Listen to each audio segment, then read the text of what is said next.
अस्य श्री सूर्यसहस्रनाम स्तोत्रस्य वेदव्यास ऋषिः अनुष्टुप्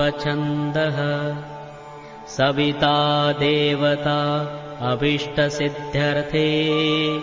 जपे विनियोगः।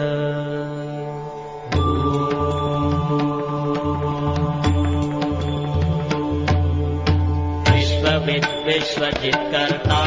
विश्वात्मा विश्वतोमुख विश्वेश्वरो विश्वयोनिर्नियतात्मा जितेन्द्रिय कालाश्रय कालकर्ता कालः कालनाशन महायोगी महासिद्धिर् महात्मा सुमहाबल प्रभुर्विभुर्भूतनाथो भूतात्मा भुवनेश्वर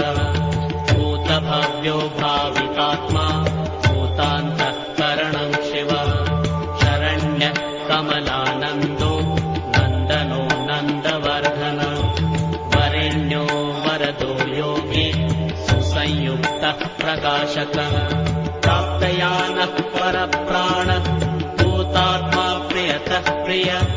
नयः सहस्रवात्साधुर्दिव्यकुण्डलमण्डितः अव्यङ्गधारि धीरात्मा सविता वायुवाहन समाहितमतिर्दाता विधाता कृतमङ्गल प्रपन्ने कल्पपातुत्र सुमना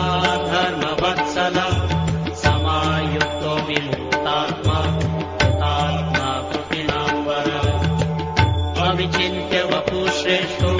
महायोगी महेश्वर कान्तः कामानिरादित्यो